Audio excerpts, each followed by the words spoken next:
नमस्कार, मैं हूं प्रणव झा। आप देख रहे हैं INC टीवी और आज का मुद्दा है सरकारी बैंकों पर खतरा।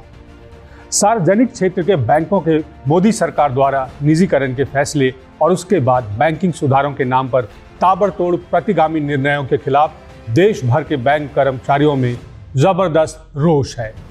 सवाल है कि क्या सार्वजनिक बैंकों का निजीकरण करना ही समस्या का समाधान है? जवाब है नहीं।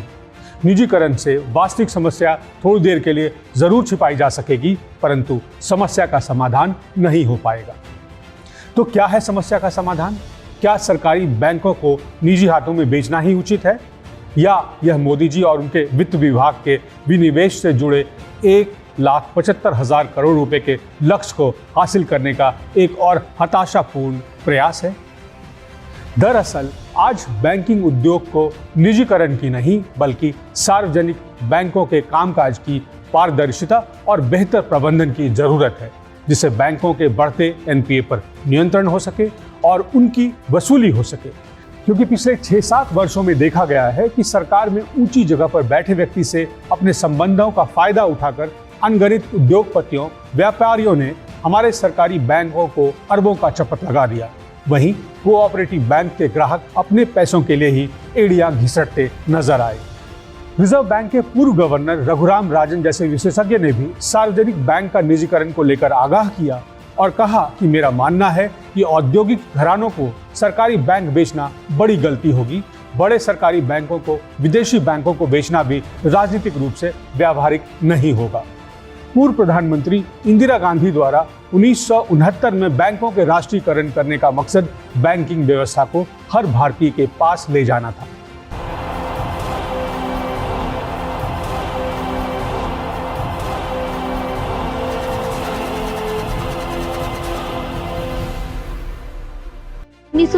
में जब इंदिरा जी प्रधानमंत्री बनी तो उनका नेतृत्वकारी चेहरा पूरी दुनिया के सामने आया। प्रधानमंत्री बनने के मात्र 3 साल के भीतर 1969 में बैंकों के राष्ट्रीयकरण जैसा जनहितकारी कदम उठाकर इंदिरा गांधी जी ने न केवल बैंकों को आम आदमी के दरवाजे तक पहुंचाया, बल्कि अपने अडिग इरादे भी स्पष्ट कर दिए। जब विश्व में आर्थिक संकट थी तो उस वक्त भारत उस संकट से बाहर था। वो खतरा यहाँ नहीं था।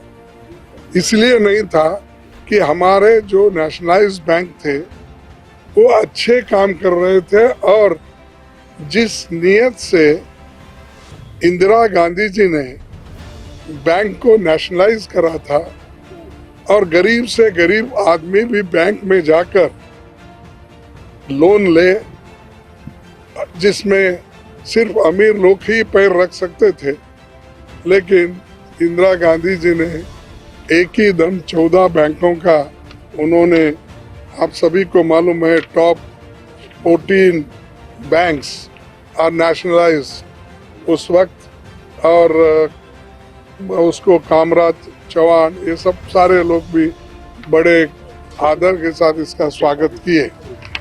सार्वजनिक क्षेत्र के बैंक सिर्फ मुनाफा कमाने के लिए नहीं होते, बल्कि अतीत में इनका इस्तेमाल सामाजिक सुधारों के माध्यम के तौर पर भी हुआ है। और अंततः इस भारतीय अर्थव्यवस्था में बैंकों के महत्व आप RBI के दस्तावेज में खुद देख सकते हैं। हिस्ट्री ऑफ RBI के 3रे वॉल्यूम में नेशनलाइजेशन ऑफ बैंक को single most important economic decision taken by any government since 1947 कहा गया है। Not even the reforms of 1991 are comparable in their consequences, political, social and of course economic। वास्तव में हमारे देश की बड़ी आबादी गाँव में रहती है और कृषि के कार्यों से जुड़ी हुई है। हमें आज भी उन लोगों तक पहुंचने के लिए सार्वजनिक क्षेत्र के बैंकों की जरूरत है। निजी क्षेत्र की प्राथमिकता सूची में गांव और छोटे कस्बे अक्सर नहीं रहे हैं, और रहे भी हैं तो मात्र शोषण के लिए और दोहन के लिए, अपने मुनाफे के लिए, न कि आपके, हमारे या गांव में बसे बेसहारा लोगों के लिए।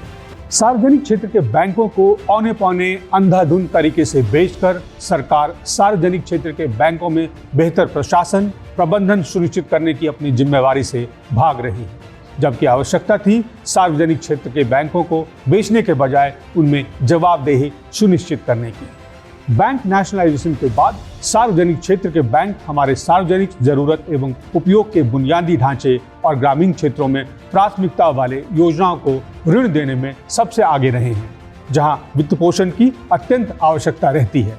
दूसरे शब्दों में, आज जो हमारी आर्थिक स्थिति है उसके लिए स्वयं हमारी सरकार और नेतृत्वकर्ता जिम्मेवार है। भूतपूर्व आरबीआई गवर्नर रघुराम राजन ने थोड़े दिनों पहले ही कहा कि हमारी आर्थिक वृद्धि में नरमी का कारण मौजूदा सरकार का अर्थव्यवस्था पर ध्यान देने के बजाय अपने राजनीतिक और सामाजिक एजेंडे को पूरा करने पर ज़्यादा जोर देना है। वैसे जाते जाते सोचा कि यह पूछ लूँ कि क्या आप यह अंदाज लगा सकते हैं कि जब कभी सरकारी राष्ट्रीयकृत बैंक का मोदी सरकार के द्वारा निजीकरण किया जाएगा तो यह तोहफा किस महानुभाव की झोली में गिरेगा? शायद हम सब यह अंदाज लगा सकते हैं। देखना यह है कि तब तक मोदी जी की चहेतों की लिस्ट बड़ी होगी या फिर वही हम दो हमारे दो। जानने के लिए देखते रहिए आज का मुद्दा। आगे फिर उपस्थित होंगे एक नए मुद्दे के साथ। नमस्कार।